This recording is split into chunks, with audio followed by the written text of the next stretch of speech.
Hi friends, welcome to Relax Recipes. இன்னைக்கு நம்ம வீட்டிலேயே சுக்கு மல்லி காப்பி பொடி எப்படி தயார் பண்ணலாம்னு பார்க்கலாங்க.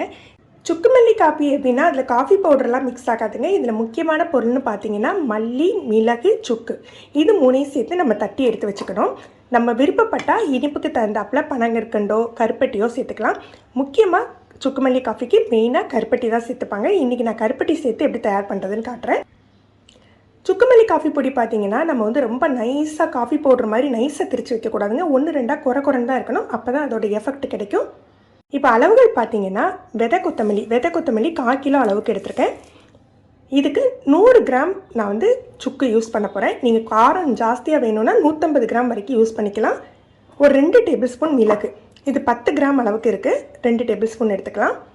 அப்புறம் கருப்பட்டியும் உங்கள் இனிப்புக்கு தகுந்தாப்பில் எடுத்துக்கலாம். இதில் ஒரு 400 கிராம் அளவுக்கு கருப்பட்டி எடுத்து வச்சுருக்கேன். இது அவ்வளோ சேர்க்கணும் அப்படின்னு இல்லைங்க, நம்ம இனிப்புக்கு தகுந்தாப்பில் குறைச்சிக்கலாம்.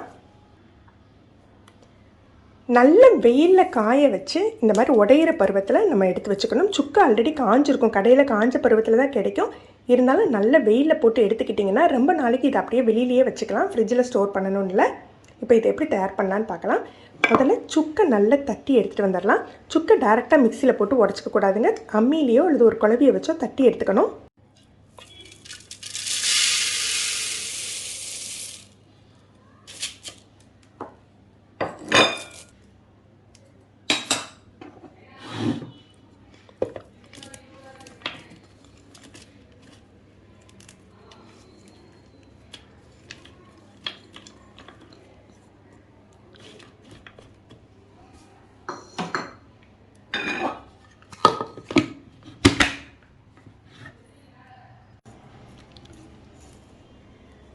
இந்த மாதிரி குறைன்னு தான் இருக்கணும்.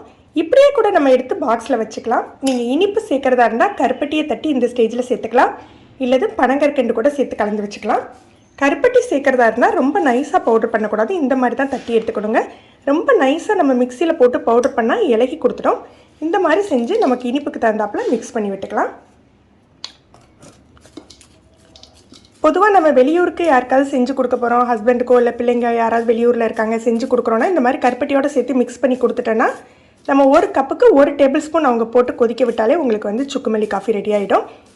இல்லை நம்ம வீட்டில் தான் வச்சுக்க போகிறோம், பாக்ஸில் ஸ்டோர் பண்ணி வச்சுக்க போகிறோன்னா கருப்பட்டி மிக்ஸ் பண்ணணும்னு அவசியம் இல்லை.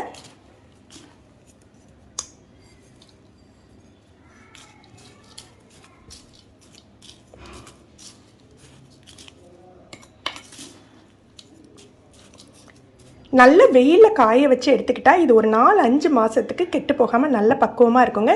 ஈரக்கை படாமல், ஈர ஸ்பூனோ கையோ படாமல் அப்படியே எடுத்து நம்ம யூஸ் பண்ணிக்கலாம்.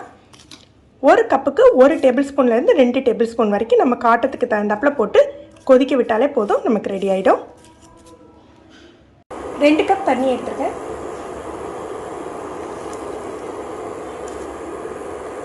ரெண்டு டேபிள் ஸ்பூன் அளவுக்கு போட்டுக்கலாம். இதை லோ டு மீடியம் ஃப்ளேமில் ஒரு 5 நிமிஷமாவது கொதிக்க விடுங்க. அப்போ தான் அதோட சாரெல்லாம் நல்லா உள்ளே இறங்கும்.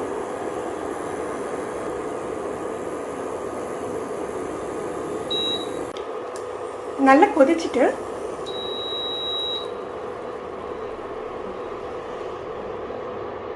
இதை அப்படியே ஃபில்டர் பண்ணி நம்ம குடிச்சிடலாங்க.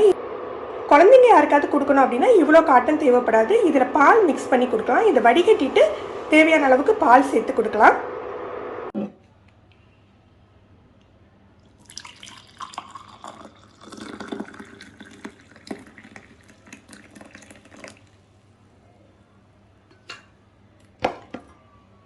ஃப்ரெண்ட்ஸ், நீங்களும் இந்த ரெசிபி ட்ரை பண்ணி பாருங்கள். எப்படி இருந்ததுன்னு கமெண்ட் பண்ணுங்கள். இந்த வீடியோ உங்களுக்கு பிடிச்சிருந்ததுன்னா, யூஸ்ஃபுல்லாக இருந்ததுன்னா லைக் பண்ணி உங்கள் ஃப்ரெண்ட்ஸ்க்கெலாம் ஷேர் பண்ணுங்கள். நீங்கள் நம்ம சேனலுக்கு புதுசு இன்றைக்கி தான் ரிலாக்ஸ் ரெசிபிஸ் பார்க்குறீங்கன்னா சப்ஸ்கிரைப் பண்ணி கீழே உள்ள பெல் பட்டனில் ஆல் செலக்ட் பண்ணி வச்சுக்கிட்டிங்கன்னா நம்ம சேனலில் வீடியோக்கள் போட்ட உடனே உங்களுக்கு நோட்டிஃபிகேஷன் கிடைக்கும். தேங்க்யூ.